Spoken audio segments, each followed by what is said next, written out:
Live from downtown Detroit, Local 4 News at 5 starts now. A 60-year-old woman is hit and killed while walking along 7 Mile, and now police need your help finding the person responsible. Coco? A lot of vulgar language used in court today as new evidence in the case against artist Trey Songz was presented. And breaking news at this hour out of Clinton Township, where there has been another tragedy involving a child and a gun, and this time the victim just 3 years old. It tops our news today at 5. Police say the little boy was playing with a group of children when the gun went off. And now investigators are trying to determine how it got there in the first place. This happened at the Newport Apartments near I-94 and Henry Joy in Clinton Township. Our Steve Garagiola is there live with more. Steve?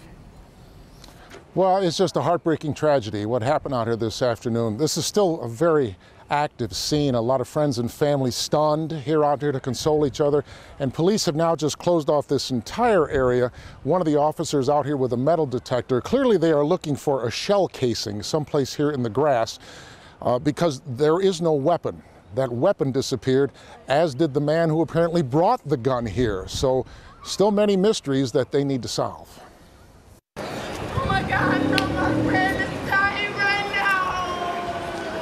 Early in this investigation, still so many unanswered questions. Number one, who was the man who dropped the gun? He and the gun disappeared. Though neighbors have some ideas about who and where. Well, we all kind of think we know whose gun it was, but, you know, that's for the police to work out. Sure. What is clear is that a group of children picked up the gun, and a 3-year-old was shot and killed. Unclear if he pulled the trigger or if possibly dropped the gun and it went off. And I looked back and I heard the pop. When I looked, the little boy was like stumbling forward. So I ran out the house and started running over there. I grabbed his paw. When I checked his pulse, I checked it on his arm and up under his neck. I didn't feel no pulse. Neighbors say this condo development has small children everywhere. They don't understand why someone would have been here with a gun. We thought it was a firecracker because we hear them all the time. And then he was like, no, something just happened. I looked, the boy hit the floor. He was already over there. Yeah, everybody was confused and running, lots of shouting, and all that is clear is that innocent little boy is dead from a gunshot wound.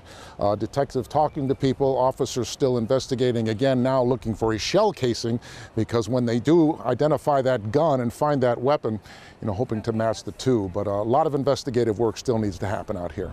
Back to you. And Steve, I know it's still early, but regarding the owner of that gun, do police have any idea who they're looking for? Well, now that's an interesting question, because some of the neighbors I talked to around here said, as you heard in that interview, that report, we think we know who it is. And detectives are talking to all those people. So to answer that question, I would say by now there's probably a pretty good chance they have a name or names of individuals they're looking for. Just so sad, 3 years old, just heartbreaking. All right, Steve, thanks. All right, in more news, we are following breaking news in Belgium, where a suspect has been shot after an explosion at a Brussels train station. You're looking at new video just into our newsroom showing flames there inside the train station. Federal police say the suspect who set off an explosion was shot. Police say the situation is now under control. No word on any other injuries. We'll continue monitoring the story for new details. Before we go any further, need to check in with Ben because things are clouding up quite a bit here. Yeah, it cooled down a bit too, which was nice. Let's check in with Ben. Yeah, for the second straight day, guys, we were close to 80, and then here comes the rain. Some of us still looking for it, and others are saying, you know what, we're good. We've got enough, and unfortunately, those are the spots that are seeing most of the rain right now. Sanilac County thunderstorm rolling just south of Sandusky out towards the lake. You get out here into our west zone, and even though there is some widespread rain, it's pretty light, and it's weakening as it moves to the southeast, but nevertheless, hopefully, we can get some measurable rain here across a good chunk of at least the heart of southeast Michigan, which has missed out on that rain for a lot of the last several days. These will be around till about 8 o'clock or so tonight. We should be in for a very comfortable evening, but when you go to bed tonight, wake up tomorrow morning, it'll be summer. We'll check out those temperatures in the morning in your 4-zone forecast. That's all ahead in just a few minutes. Devin? Detroit police tonight looking for your help in finding a hit-and-run driver. The car likely has extensive damage after hitting and killing a Detroit woman. Rod Maloney has the story. Rod? Yeah, Devin, good evening. We're here at 7 Mile and Trinity. And take a look down here at 7 Mile. The woman was crossing the street down this way toward the bus stop. She was getting across the street when she was hit and then sent flying into the air almost down here by the collision shop, and she was killed. The driver just kept on going. This is the SUV in the seconds before the deadly hit-and-run accident last night. Detroit police canvassed the neighborhood and say that they discovered this business security video of the vehicle, so we'll show it to you once again. It hit her and just kept going westbound. There are still pictures, too. They're tough to get that good a view of, but they do show what they think is a red Saab 97X SUV. This is what it looks like in the daylight. The vehicle should have significant damage, and should you see it, Detroit police want to hear from you immediately. She was a good woman. She just was. And I mean, she didn't deserve what happened to her. Detroiter William White lives in a West Side boarding house with the unidentified woman who died last night. So she would catch the bus downtown, go to the casino, and just watch the shows and eat, and then she would come back home. And she didn't bother anybody. I mean, seriously, she was a sweetheart. The bus stop at 7 Mile and Trinity is just 2 blocks from her home, and she regularly would make that short trek despite needing a walker. William White has a message for the driver who killed his good friend. I just wish you would turn yourself in, you know, and just clear your own conscience, because I want to know, how could you sleep last night after you know what you did? You know you hit her and you killed her. Now, one of the things that we have learned about the victim is that she has no family, no children, no parents, no husband or anything like that. And so her friends, and Mr. White being among them, is looking to perhaps start a GoFundMe page because they do want to give her a proper burial. Back to you. Well, Rod, how long has the woman been living at that boarding house? Well, we found out late this afternoon that she's been at the house a couple of months, and apparently she was known for panhandling and perhaps going out later at night to do that, and that she had been advised by the man who was putting her up in the house to not go ahead and do things like cross 7 Mile Road at that hour. But it was just one of those sad things. She was out there, she was hit, and now police are trying to find the person who actually did this. Yeah. All right, Rod. Update on a story we first told you about yesterday. Police have arrested 38-year-old Earl Maxwell in the fatal shooting of a mother during a domestic dispute in Detroit. Maxwell turned himself into the Detroit Detention Center earlier this morning in connection with the shooting Sunday night of a 42-year-old woman inside her home near 8 Mile and Southfield Freeway. Her 14-year-old son and 4-year-old daughter were in the home when their mother was shot multiple times. Some blue language and a profane gesture used as evidence today in the case against artist Trey Songz. He's charged with assaulting a police officer and aggravated assault after allegedly punching an officer in the face after his concert last year. Coco McAvoy joins us live from the courthouse to tell us more about what unfolded in court. Coco? Yes, Devin, the 2 pieces of evidence in question show Trey Songz making vulgar gestures before and after the alleged assault, and the prosecution argued that it should be used during the trial, saying that it shows his true character, but the defense says that it's pointless. Hey, this is Trey Songz in D.C. with a special message for the police. This was a Snapchat video from Trey Songz or Tremaine Neverson at the MGM Casino in Washington, D.C. 5 days later.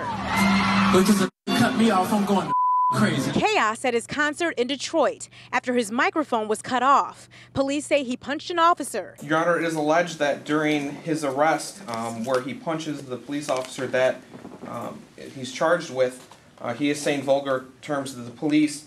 So the question was whether or not the prosecution could use the video as evidence during his trial. He's showing highly dissatisfied remarks towards the police. It's a derogatory term. The defense argued the language comes from an 80s rap song by NWA. Is it saying that I'm going to punch a police officer 5 days later in Detroit when I don't know that I'm going to have contact with the police? It does not. It just simply says the police. Also up for debate, 2 booking photos taken after the concert showing Neverson giving the middle finger. What the prosecution is trying to do is to throw more dirt on Mr. Neverson because it has him flipping off the police after he has been beaten and arrested. Ultimately, the judge ruled both the photos and the casino video can be used as evidence in Neverson's trial. All right, and that was Coco McAvoy reporting for us this evening. We have an update on the effort to replace lead pipes in Flint homes. Lead-tainted service lines have now been replaced at 1,759 homes. The mayor hopes to have pipes replaced at 6,000 homes by the end of the year and have all service lines, nearly 20,000, replaced by the year 2020. Meanwhile, today, Mayor Weaver stood by her recommendation to stick with the Great Lakes Water Authority. Now, despite our efforts, Council continues to mislead the public by saying we have not provided them with enough information to make a decision on whether to support the recommendation. And I'm here to say that this is simply not true. And the lead emergency stemmed, of course, from the decision to use the Flint River as a water source without applying necessary corrosion control chemicals. We will, of course, keep you updated on this story. Still ahead today, a Detroit family's desperate plea for answers. Their loved one found murdered, his body left inside a torched van where this gentle giant was last seen. Coming up new at 5:30. Doc? A vaccine that could cut your risk of suffering a heart attack. I'm Dr. Frank McGeorge. Coming up, I'll show you where it is already being put to the test. And next, what investigators say really went wrong inside a self-driving Tesla that crashed last year, killing the person inside. That's next. By putting new at 6. A very well-known principal with a very bright future is found dead with his son. We'll tell you what the police are looking at in the case. Plus, making moves. It looks like the Pistons will be coming to Detroit. That after a lawsuit almost threw a wrench in the plan. What City Council did today to ensure a smooth transition. The National Highway Traffic Safety Board says a man killed while riding in a self-driving Tesla car ignored key warnings from the vehicle. A new report from the board gives new details in the May 2016 crash on a Florida highway. It killed 40-year-old Joshua Brown of Ohio. After that crash, an investigation was opened to explore the possibility of Tesla's autopilot system being faulty. But the report says Brown repeatedly ignored warnings to put his hands on the steering wheel and solely relied on the Tesla vehicle to do the steering, accelerating, and braking for him. Now to good health, creating a vaccine to cut your risk of suffering a heart attack. Yeah, it sounds too good to be true, but that's exactly what researchers are attempting to do. Our Dr. Frank McGeorge is here to explain how this might work, Doc. Well, Devin and Kimberly, the vaccine is a shot designed to lower cholesterol and prevent fatty deposits from clogging up the arteries. Studies find it works in mice, but can it work in men and women too? Human testing of the cholesterol-lowering vaccine is underway at the Medical University of Vienna. 72 volunteers are receiving the experimental treatment. The vaccine triggers antibodies that target a protein called PCSK9, which helps prevent LDL or bad cholesterol from being cleared from the blood vessels. In mice, the vaccine reduced LDL cholesterol by up to 50% over 12 months. The mice also had 64% less narrowing in their arteries and less blood vessel inflammation. The idea isn't new. There are several injectable drugs in development that inhibit PCSK9, but those drugs are very costly, have to be taken more often, and have side effects. Researchers hope the vaccine could be given just once a year to reduce the risk of heart attack and stroke. It's a long way from mice to men, with years of research ahead to see if the treatment is safe and effective in humans. Even if it ultimately works, researchers stress it would not be a substitute for eating a healthy diet and getting sufficient exercise. Now, there is some concern that the treatment could actually increase the risk of diabetes in some people, so researchers are keeping a close eye on that aspect. Now, the first human trial is scheduled to be completed by the end of this year, and we'll let you know how it goes. Back to you. Fascinating, right, Doc? A project to help beautify 8 Mile Road got underway today. The project is called The Art on 8. Its goal is to bring at least one public art installation to the 13 communities that border 8 Mile. From East I-94 to West I-75, all to promote cultural diversity and unity. Today, volunteers painted a mural on 8 Mile west of Livernois. It pays tribute to Detroit's Avenue of Fashion, Eastern Market, the riots of 1967, and Baker's Lounge. Love it. More art, please. Yeah.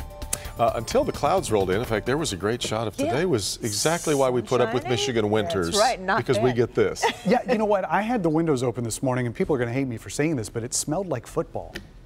Now, that's really pushing things along, Really? isn't it? There was a cool breeze there for a while. When the kids go back to school, it sort of has that feel, but we're not even to summer yet. I know, I'm pushing. You really are pushing it with the kids going back to school. That's too much, but there are showers out there now. Things have changed a little bit, and just like yesterday, we start out nice, and then here comes the rain, but a lot of us still looking for this rain. This is not something that we want to ward off, and we are seeing a lot of widespread light showers for the most part. The heavier rain looks like it's now pushed east of some of our eastern counties, although southern into St. Clair County still getting a couple good downpours there on the west side of 94. You see this is trailing off back towards Lake Michigan. This is generally coming more east than south, so hopefully this will start pushing into our south zone in the next hour or two, but there's nothing behind it. So once this leaves, we should be dry by about 8, 9 o'clock tonight. Let's go south where there's plenty of rain. That storm that we were watching yesterday has now been upgraded to an actual tropical storm. It was potential yesterday. It's got a name. This is Cindy. Latest stats on Cindy have sustained winds at 45 miles an hour, likely going to make landfall somewhere to the east of Galveston in the early morning hours of Thursday.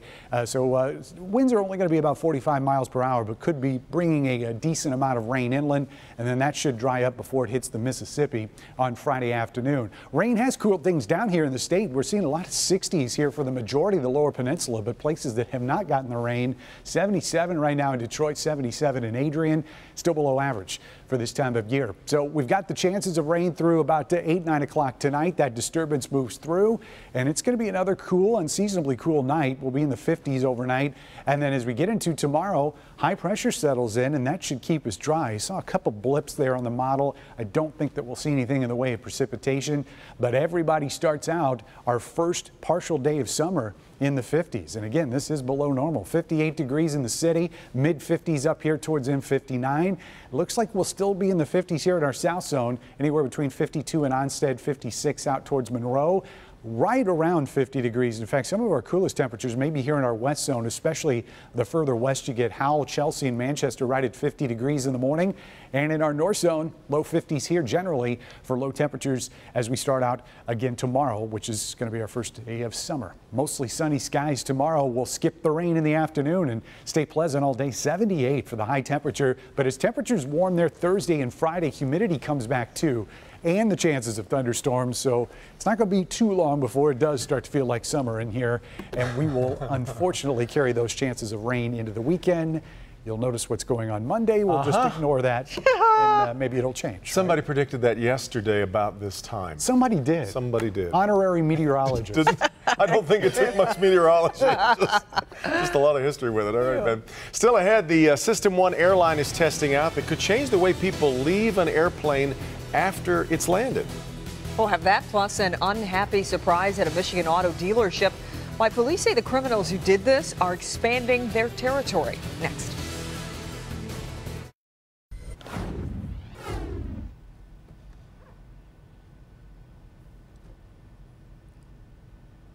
We are following stories across Michigan tonight in Grand Rapids, Lansing, and Sheboygan. That's where dozens of new cars were left without tires. Police in Sheboygan looking for a group of thieves that stole dozens of tires off new vehicles at Fernelius Ford. Employees of the dealership showed up to work Saturday morning. They found 9 cars, including a customer's car, by the way, with the wheels missing. Police believe it could be part of a larger string of thefts at other dealerships. GPS monitors were also stolen from cars. The dealership says the loss of tires and damage could run into the thousands of dollars. Everybody was shocked about it. I'd heard about it through a customer, and they were the first ones to see it as they were driving past. And everybody's just kind of dumbfounded. The Sheboygan County Sheriff's Department is now checking video from other businesses in the area looking for leads. No charges will be filed in the case of a 3-week-old girl who died after being attacked by a dog. Susanna Murray was sleeping when she was left alone with 3 pit bulls in a home in Grand Rapids last month. Murray was found with a severe head injury.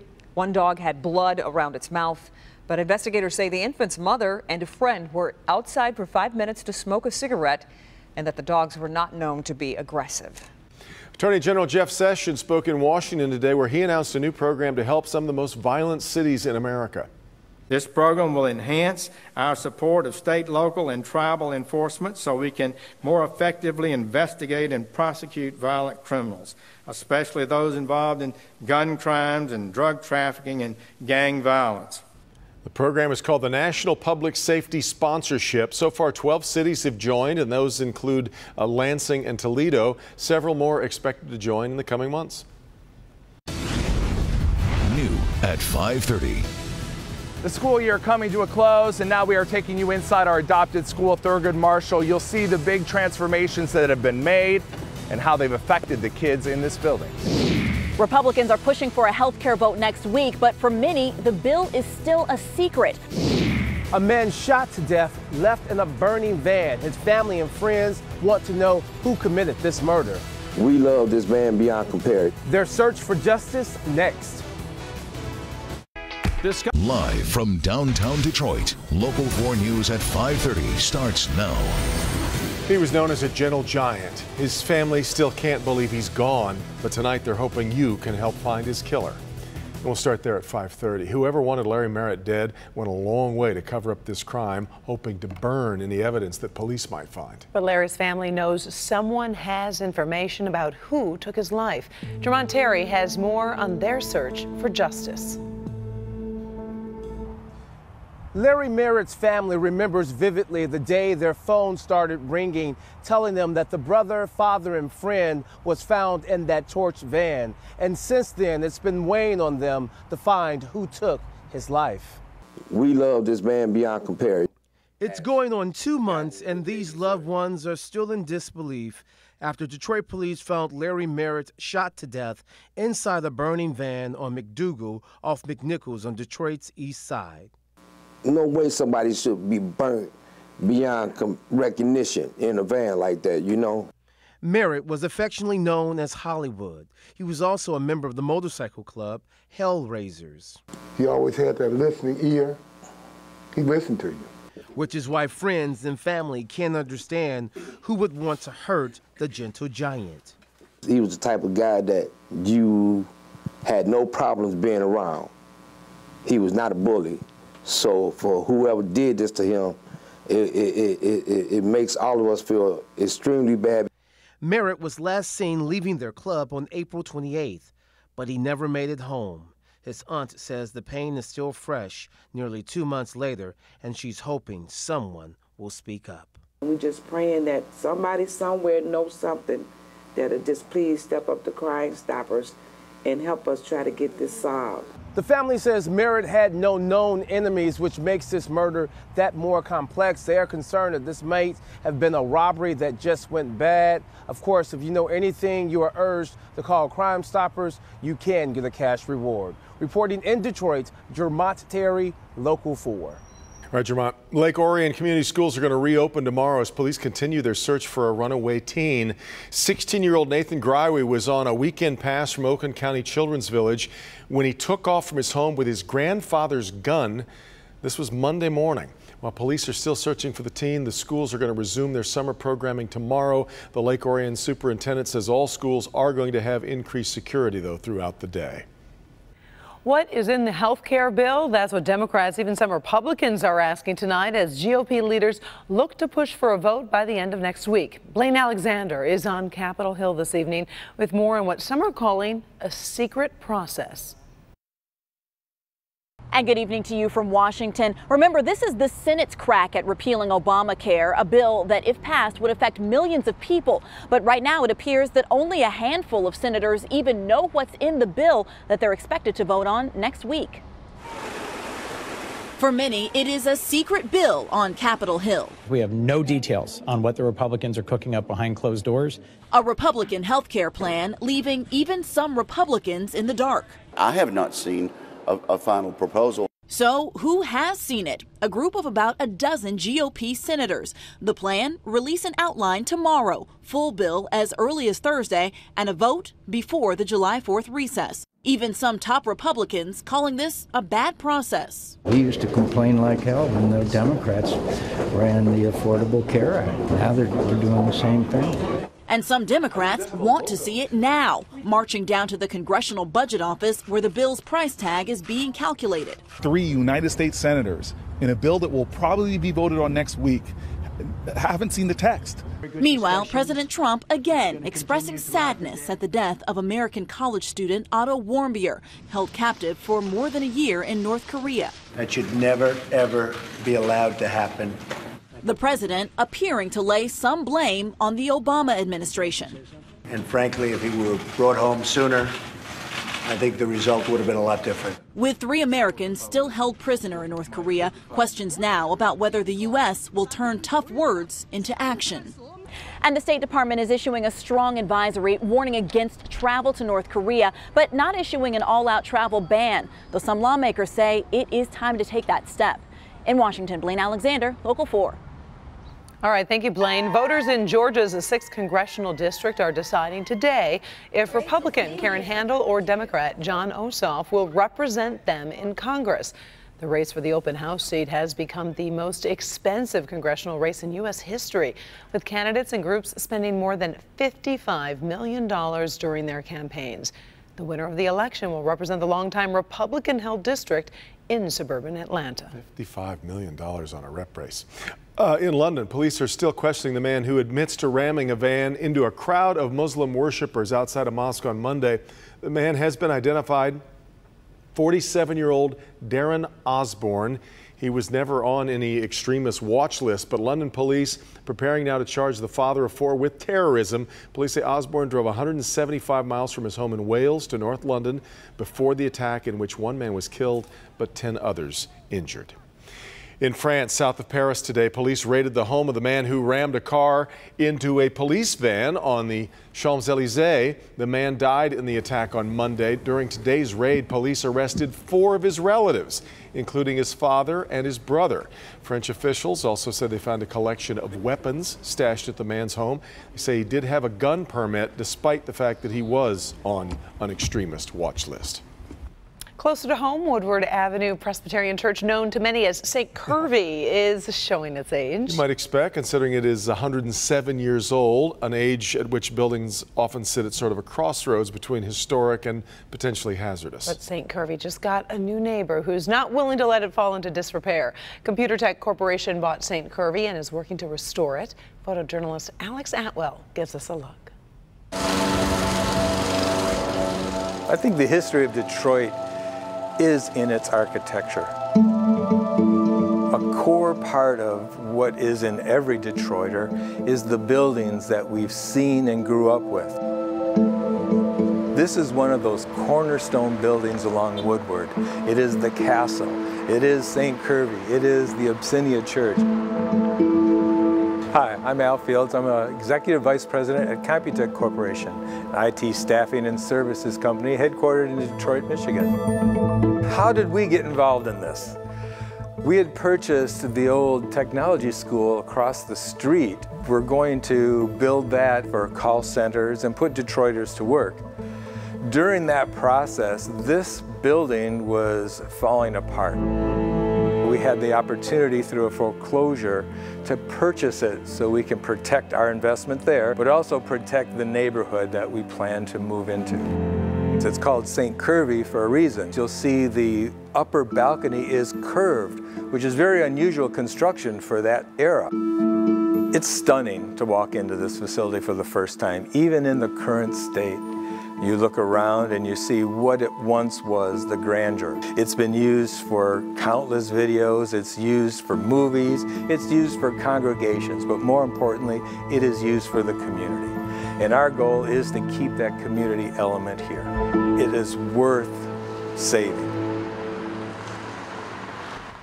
Because as he said, our future has a lot to do with our past. Fun fact here, by the way, you can see St. Curvy Church in the new Transformers movie starring Mark Wahlberg. Some of the filming was done inside. So beautiful, and the way they were able to do the wood at that time yeah, and make it so. It'll be special to watch. Yeah. Thank you, Alex. And dozens gathered outside the Washtenaw County Sheriff's Office this morning to celebrate the county's annual Gun Safety Week. As part of the week, local police are giving away free gun locks and sharing safety tips with residents. Today, officers join with activists and local officials to talk about the importance of gun safety and clear up any misconceptions about what this week means for the county. Guns are a part of everyday life in America, and this particular week is aimed at trying to keep everyone safe. So this isn't an anti-gun rally, this is a pro-safety rally. Local officials passed the resolution for Gun Safety Week earlier this month. They hope this week will help residents learn how to be smart with guns they have and be aware of dangerous situations. An attempted kidnapping caught on camera inside a baby goods store. Still ahead what the victim said to her attacker that made him let go. Hank. Our school project here at Thurgood Marshall wrapping up along with the school year. Now we're going to take a look back and show you the big changes made inside this building. It's a look into